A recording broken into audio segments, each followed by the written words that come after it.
मुलांच्या व्यसनांचा विळखा कसा ओळखाल हे एकदा पाहूयात। मुलांचं वजन कमी होणं, डोळे सतत लाल असणं, त्यांची झोप कमी होणं, सतत रात्रभर घराबाहेर राहणं, सिगारेट किंवा गांजाचे डाग हातावर नाहीत ना, हेही तपासून पहा।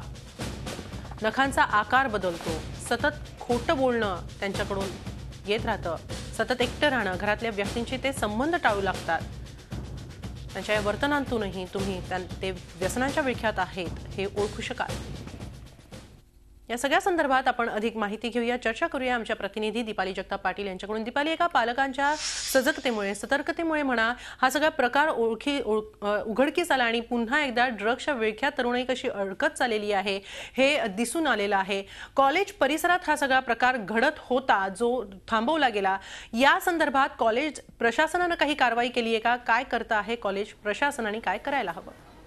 हेमाली, या सगळ्या घटनेनंतर असा एक प्रश्न पुढे येतोय या निमित्ताने की कॉलेजमध्ये जे फेस्टिवल्स होतात, प्रत्येक कॉलेजमध्ये ॲन्युअल फेस्टिवल असतं जिथे सर्व इतर जे कॉलेज आहेत त्यातली मुलं जी आहेत ती सहभाग घेत असतात किंवा ते फेस्टिवलचा जो पूर्ण कार्यक्रम आहे तो एन्जॉय करण्यासाठी त्या ठिकाणी येत असतात।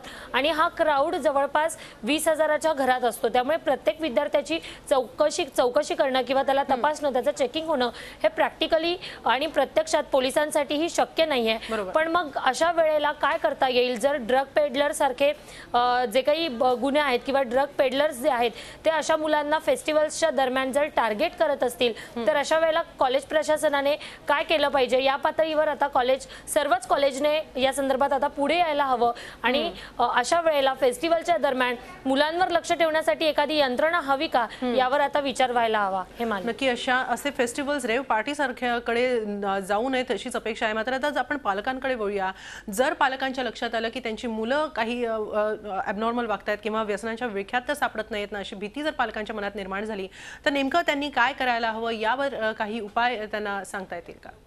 हेमाली, जर पालकांच्या असं लक्षात येत असेल तर सगळ्यात आधी पालकांनी जसं डॉक्टर सांगतात, जसं सायकोलॉजिस्ट सांगतात किंवा जे डॉक्टर्स आहेत त्यांच्या सल्ल्यानुसार सगळ्यात आधी त्या मुलावर रागवण्यापेक्षा त्याच्याशी संवाद साधणं हे सगळ्यात जास्त महत्त्वाचं आहे। त्याला विश्वासात घेणं सगळ्यात जास्त महत्त्वाचं आहे, त्याचा प्रॉब्लेम समजून घेणं महत्त्वाचं आहे। आणि त्यानंतर प्रत्येक सरकारी हॉस्पिटल आणि खाजगी हॉस्पिटलमध्ये रिहॅबिलिटेशन सेंटर आहेत ज्या ठिकाणी 6 महिन्याचा कोर्स असतो, जेणेकरून जर एखादा मुलगा किंवा मुलगी त्याला ॲडिक्शन झालं असेल ड्रगचं, त्याला त्याच्यातून बाहेर काढण्यासाठी हा 6 महिन्याचा कोर्स असतो। तर पालकांनी मुलांना विश्वासात घेऊन त्यांना कन्व्हिन्स केलं पाहिजे की तू हा कोर्स कर, जेणेकरून जे काही ड्रगचं ॲडिक्शन त्याला लागलेलं आहे ते मिटू शकेल, ते संपू शकेल आणि तो त्याच्या भविष्याकडे सकारात्मकरित्या पाहू शकेल। हे नक्कीच विद्यार्थ्यांचं, कॉलेजियन्सचं भविष्य उद्ध्वस्त होऊ नये यासाठी हा सगळा आटापिटा आहे। पालकांनी त्यांच्यावर खरोखरच नीट लक्ष ठेवायला हवं, त्याचबरोबर कॉलेज प्रशासनानं सुद्धा सजग राहायला हवं। धन्यवाद दीपाली, आपण दिलेल्या सगळ्या सविस्तर माहितीबद्दल।